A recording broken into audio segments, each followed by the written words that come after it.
It seems like the New York Mets have finally developed a really good starting pitcher, Christian Scott, with an outstanding debut. We'll talk about it on today's show.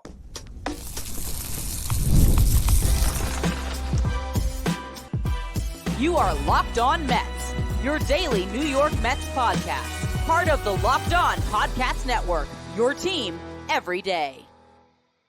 Hello to all you amazing Mets fans. You're watching Locked On Mets, part of the Locked On Podcast Network, your team every day. I'm your host, Ryan Finkelstein. If you want to find any of my work, follow me on X at Finkelstein Ryan. You can also find some of my writing at justbaseball.com, where I work as the managing editor.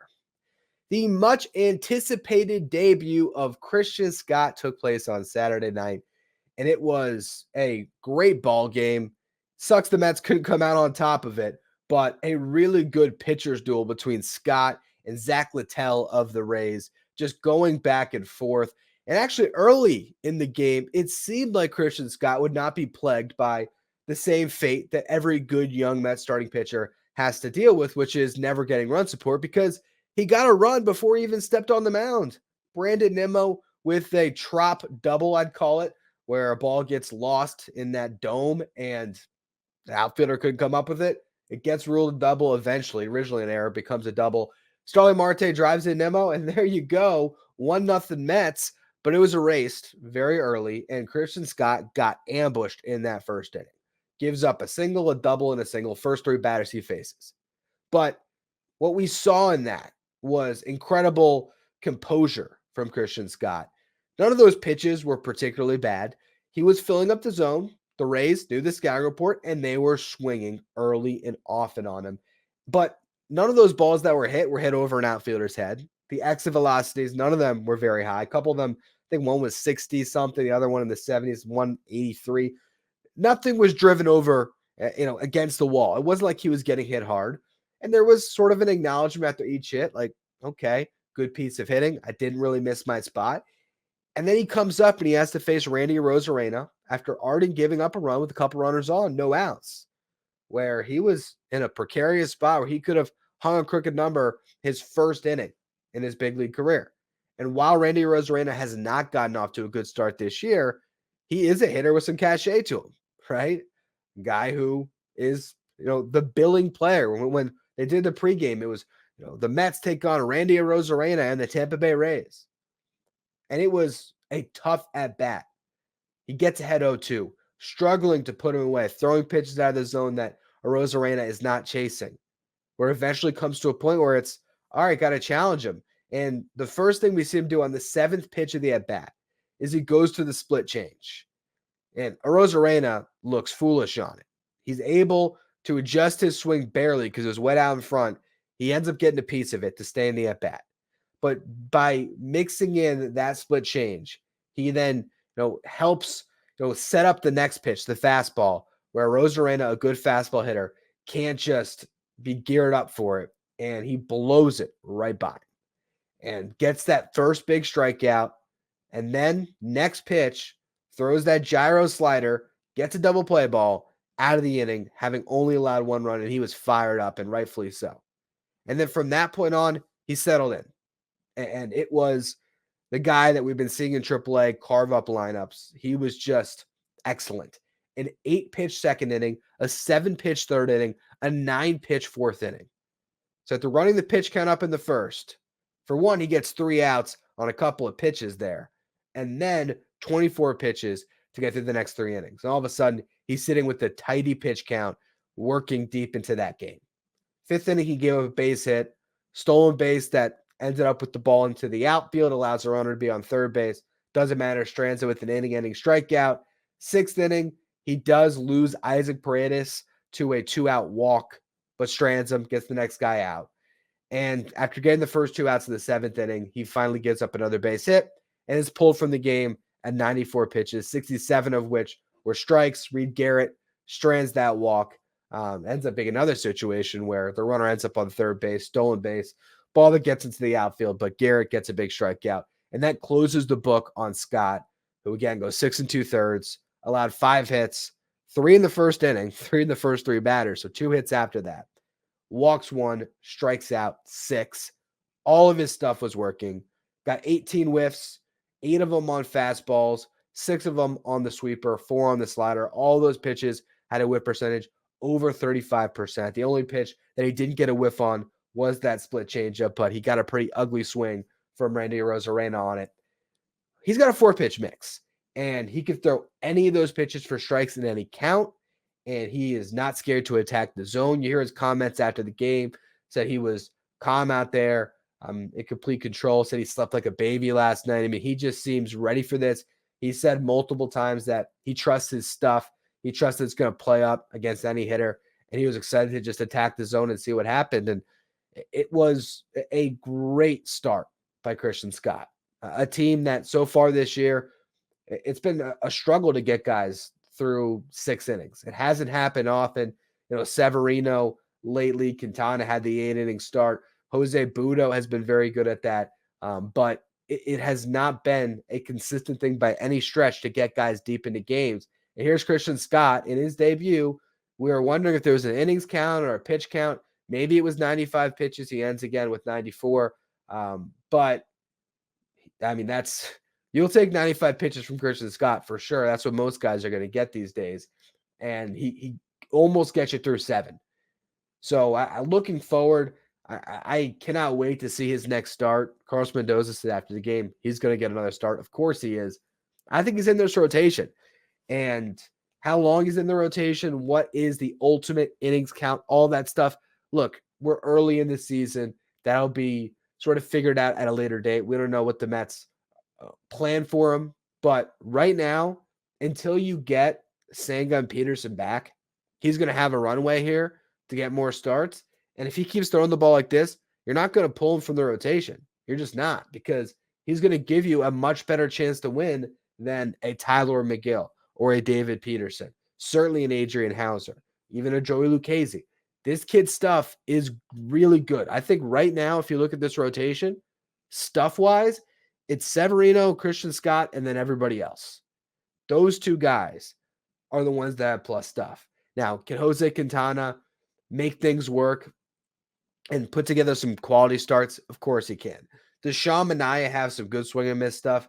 Yes. Is he going to pitch deep in games? No, because he's relying a lot on movement and a lot on pitching outside the zone.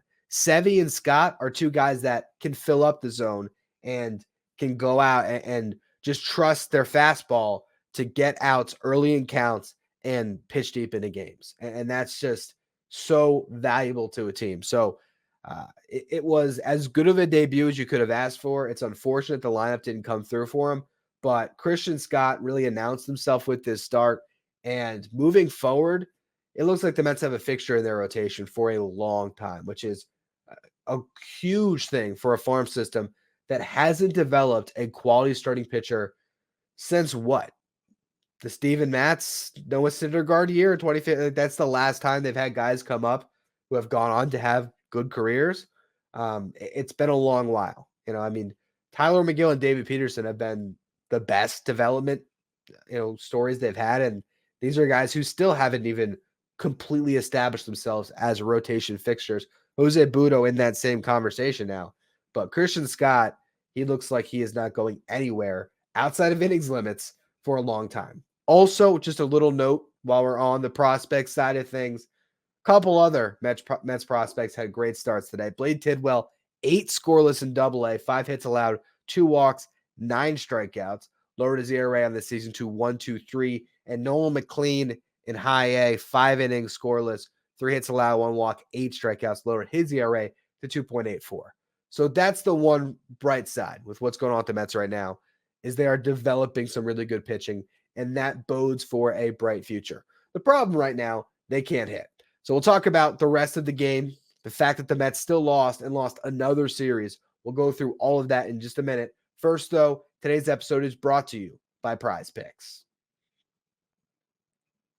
Prize Picks is America's #1 fantasy sports app with more than 3 million members. It is the easiest and most exciting way to get in on the action while you watch your favorite sports and players. You just pick more or less than on 2 or more player stats and watch the winnings roll in.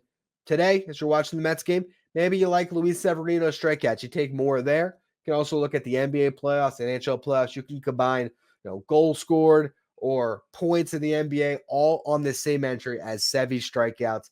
And what you also will find over at Prize Picks is weekly promotions, special offers for the biggest moments in sports. They also offer quick withdrawals, easy gameplay, and an enormous selection of players and stat types, which is what makes Prize Picks the number one fantasy sports app.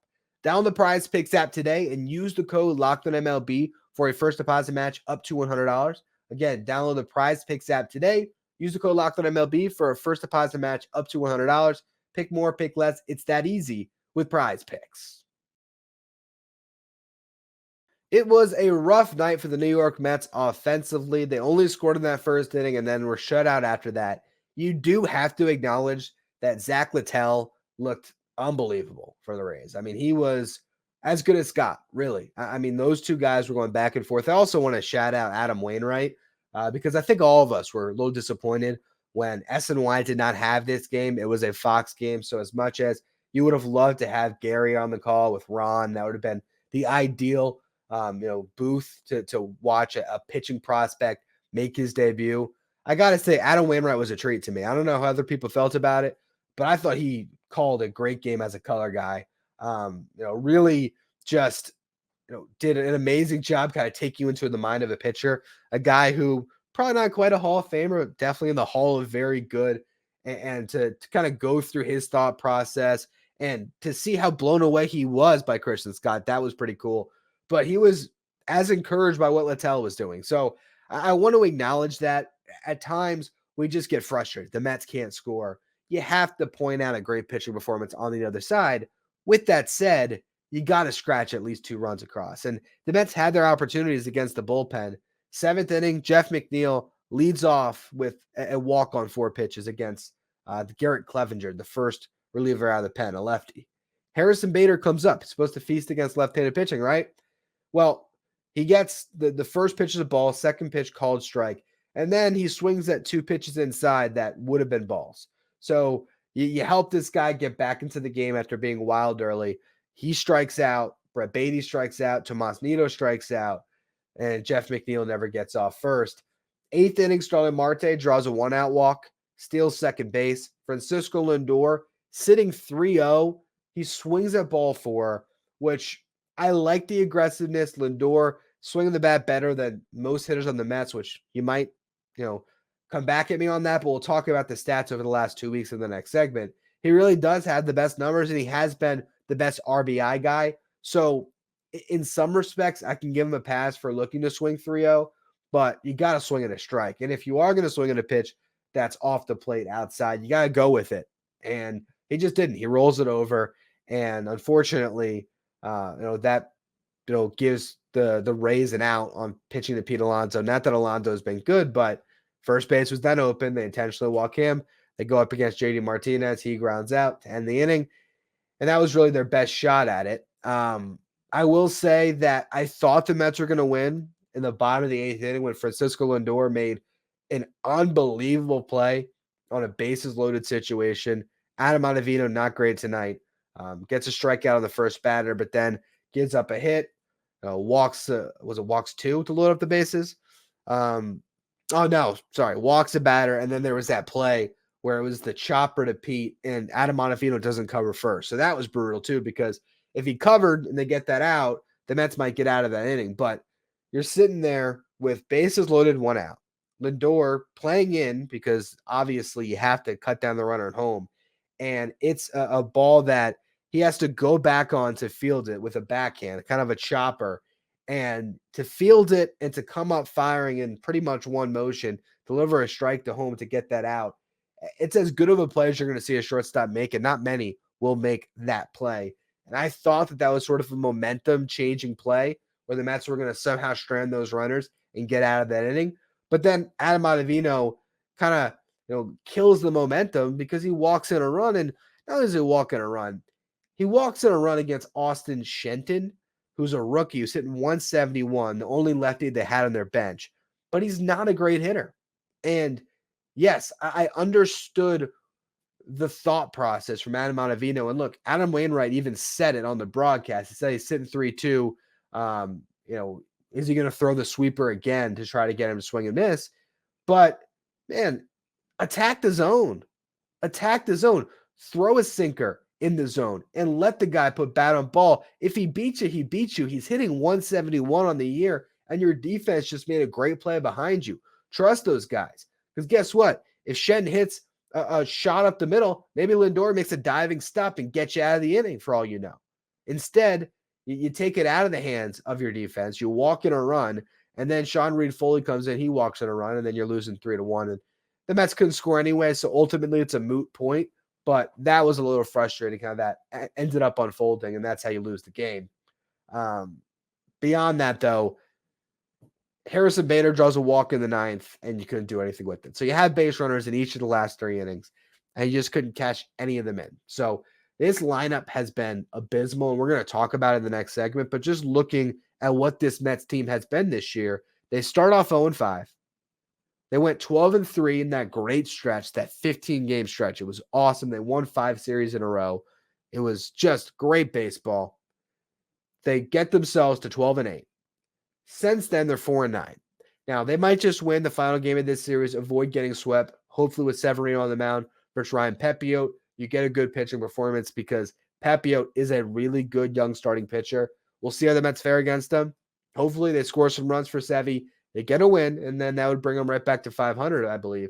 But if you look at that stretch, right, and where they're at totally. So you have horrible start to the season, great 15 games. Now you've played bad over these last, 4 series. You've lost 3 of them already because you already lost the series. The one series you didn't lose was the 4-game split against the Cubs. So now your series record on the season is 5-5-1, and you are pretty much 500. Now with Christian Scott in this rotation now, with Kodai Senga coming back, with Severino pitching as well as he has, Jose Budo, some combination of Sean Manaea, Tyler McGill, David Peterson, I do believe in this rotation figuring it out. I really do. And the bullpen has been great. The pitching has not been the problem for the New York Mets. They have to hit. So what's going on there? That's where we're going to close the show talking about what this offense has done over the last 2 weeks here and where everything has gone wrong. So I'll get to that in just a minute. First, though, today's episode is brought to you by DoorDash. Want to make mom smile on Mother's Day? Send her flowers or surprise her with gifts from her favorite brands that she loves, all delivered in the same day with DoorDash. Get thoughtful gifts she deserves with the convenience that she needs. You can choose same-day delivery or schedule a week ahead for when flowers and gifts should arrive to her door with DoorDash. You can shop with savings that would make her proud with a Dash Pass membership. You'll save with a $0 delivery fee and reduced service fees on eligible orders from Dash Pass merchants that meet the minimum subtotal. Other fees, including the service fee, apply. Terms apply. Get all your Mother's Day gifts all in one place and get 50% off your next order up to $15 when you spend $15+ on your next flower, convenience, grocery, or retail order now with the code LOCKEDONMLB. That's code LOCKEDONMLB for 50% off your next order using DoorDash today. Terms apply. Over the last 2 weeks, the New York Mets offense has just been brutal. And if you sort the stats at MLB.com, look at the last 15 days, which is the last 14 games, and you try to find the culprit for why this offense has struggled, you pretty much look at the entire team. I mean, seriously. Francisco Lindor, Brandon Nimmo, and Starling Marte are the only 3 hitters that I would say are having a decent go of it over these last couple weeks. And the first name you have to talk about is Pete Alonso because he's been brutal. He's hitting 154, 250 on base, 308 slug. He's got 2 home runs in his last 52 at-bats. And this is a contract year for Pete, not only to show every team that he's worthy of getting that big deal, but to show the Mets and to prove to the Mets that he's worth that contract. If you ask a Mets fan right now at the way he's swinging the bat, they're going to come around and say, no, don't sign this guy. Obviously, he's going to put up his numbers by the end of the year. But it's how he puts up his numbers. You look at what he did last year. Let me pull up those stats again for exactly how poorly he hit and sort of the breakdown of it. Because, Pete Alonso got to the home runs and the RBIs, but how he got there, it's no wonder why the Mets line struggled so much, because he went from being a 271 hitter in 2022 when he drove in 131 runs and hit 40 homers. So that year, he was a more complete hitter. got on base at a 352 clip. Last year, he hit 217, 318 on base, 504 slug. This year, right now, he's got 8 home runs. And on the surface, you say 8 home runs, 32 games. That's not bad, right? 32 games, what, about a fifth of the season? So 8 times 5. Oh, look at that. That's 40 home runs. These are Fangraphs stats, so it's a game behind. But the point still is his home run pace is fine. Even his RBIs, 16, that's a little bit light, but it's not horrible. But hitting 220, and that's not even counting today's game, so I'm sure that average dropped a little bit more. You need Pete Alonso to figure it out. And I will do a deeper dive on Pete throughout or this upcoming week. I will spend an episode where I break it all down. But looking at the numbers last year, he had a 10 home run May, a 10 home run March and April. So he had 20 home runs before the calendar got to June. And he had a brutal June. That's when the Mets struggled. That's also when he got hurt. July, not the best numbers. August had 9 home runs. But there was no month outside of March and April where he hit over even 230. So you need to see Alonso get that average up. When Alonso is a complete hitter, that's when he is the real dangerous threat. And that's when the lineup can go. Because when the power is not there, at least he's doing other things. You look at 2022, he had a 250 month start the year, then he hit 315, then he hit 265 exactly in June and July. His worst month when it came to the average is August, hit 254, 273 in September and October. I mean, he was a different hitter that year. The Mets need to pay that guy. If he's the guy he was last year and who he's been to start this year, while I still ultimately side with giving this guy a contract and keeping him because of what he means to the franchise, you got to be really careful what that number gets up to. I'm not paying him more than Matt Olson or Freddie Freeman. I mean, come on. He's not as good as them as a hitter. So that's the big thing for this lineup. Pete Alonso's got to figure it out, but it's not just him. It would not be fair to just say it's only on Pete Alonso. You lost Francisco Alvarez. The combination of Omar Narvaez and Tomas Nido over the last 15 days, 6 for 43. It's a 140 average. And Nido did damage early in that stretch, I believe. Had the home run and the double in that one game, if I'm not mistaken. So, yeah, I mean, you're getting nothing from your catcher spot every night, which is why I think Nido should be starting more, because if Narvaez isn't hitting, he's killing you defensively. I think Nido is earning the backup catcher job because he is better with a glove. Then again, tonight, a couple just awful throws to second base where, you know, the pop time, the way that Christian Scott had held them, or even, what was that second? Was the second one on Ottavino? Or no, it was Garrett. Garrett came to home pretty quick. That one should have been an out. Just an awful throw. So Nido, the catchers have to be better. I'm more focused on the defense, but you're not going to get much offense from them. Jeff McNeil, 245 average, 298 on base, 302 slug, 600 OPS. He's been bad. Harrison Bader, 200 hitter, 243 on base, 200 slug. That's a 443 OPS. Tyrone Taylor, 219, 375. That means he's not walking anymore. He does have a home run, but 594 OPS, certainly not the same guy he was when the Mets were red hot. DJ Stewart, you look at the 361 on base percentage, you think, all right, but he's hitting 148 with 1 home run, 620 OPS. JD Martinez, you give him a pass. He's pretty much in an extended spring training right now, but numbers haven't been great. 267 average, 290 on base, 333 slug, no home runs yet, 623 OPS. Brett Beatty had a big game, even with it. OPS of 694, 220 average. Starling Marte has been okay, 275 average. You'll take that. 7 RBI, second most on the team during this stretch, but 12 strikeouts and 40 at-bats. That's not great. Only 1 walk, 286 on base, 375 slug. Brandon Nimmo, he's been decent. He's only hitting 234, so that's where you want to see an uptick in performance, but he has drawn 10 walks, so he's getting on base at a 390 clip, and his OPS is 773. It's not bad. He can still do more, but he's not what's dragging the offense down. And Francisco Lindor is not either. Over the last 2 weeks, 13 for 51. That's a 255 average, 296 on base, but a 529 slugging percentage, 5 doubles, 3 home runs, a team best 13 RBIs. A lot of the games that they've won, or the few games that they've won, have particularly been off of the bat of Lindor. So got to give credit where it's due to him. He has been turning it around, and I still think there's another gear he can get to with a little bit more consistency. Funny enough, the best OPS on the team, Mark Vientos. 3 for 7, limited sample, home run, 3 RBIs, no walks, no strikeouts. The Mets as a team are 22nd in runs scored over this 2-week stretch, 23rd in OPS. They have to be better. Now, what will be better moving forward? What can we count on?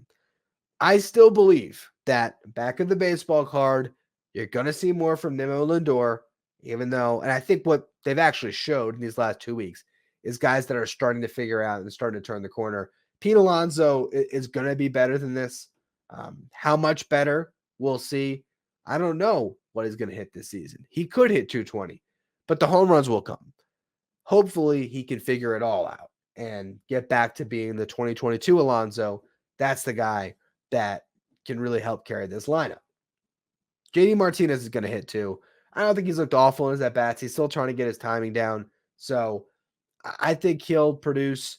And I believe that Jeff McNeil will be better than this, but how much better? I don't know. I don't, because it's been a couple years now. Sans 2022, if you look at 2021, 2023, it's fair to have your doubts about what type of hitter McNeil will be moving forward. I also don't know what you're going to get from Bader and Taylor offensively, because those guys aren't good offensive players throughout their career. So even though they were great early in the season, a drop-off sort of expected. Will they be better than the sub-600 OPS for the two of them? Absolutely. But how much better? I don't know that. And then DJ Stewart, we'll see how long he can continue to stay on the roster. I think you look at the on-base percentage, he's giving you good enough at-bats where he doesn't really warrant dropping him off. As much as I'd like to see Mark Vientos on this roster, Stewart's better suited for this role. And honestly, to a certain extent, you almost wonder if the other guys struggle. At what point do they go offense in the outfield and put Nimmo in center and throw Stewart in left a little bit? They might have to. But this team needs to figure some things out offensively. That's what's going to make or break their season. And as much as we could talk about prospects coming up, Luis Angel Acuna has not gotten off to a good start this season. Drew Gilbert, hurt. Jet Williams, hurt. So there's not a top prospect coming the way Christian Scott just did to uplift the rotation.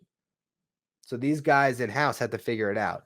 And we're looking primarily at the star players. Nimmo, Lindor, Alonso, they have to drive the offense. You need to continue to get some good contributions from Starling Marte, JD Martinez, I believe will be better. Think Jeff McNeil will be better than this. And then also, I imagine Brett Beatty is going to produce good signs with that first game of this series. And then eventually you will get Alvarez back, and that's going to be a massive boost in this lineup. But this season, I really think the Mets are going to have enough pitching. The lineup is going to make or break if they are a 500 team or a team that can actually stay in the wild card hunt and make the playoffs. It's going to come down to the bats. So we'll see what happens in this final game of the series against the Rays. I'll be breaking that down tomorrow. I also might do that dive on Alonso. So we'll see. If you want to make sure you don't miss that show, you're listening on the audio side, follow, rate, and review wherever you get your podcast. If you're watching on YouTube, hit that subscribe button, trying to make a push to 9,000 subs. So I appreciate all of you who continue to subscribe. Follow me on X at Finkelstein Ryan. Follow the show at Locked On Mets. Want to be a Locked On Mets insider, be part of our texting service. You can find a link in the episode description. Go to subtext.com/LockedOnMets. Now, for your second watch of the day, head over to YouTube to the first ever 24/7 streaming channel that covers everything in the world of sports. Of course, I'm talking about Locked On Sports Today. They're local hosts from each team, league-wide hosts from each league. Locked On Sports Today is streaming 24/7 on YouTube.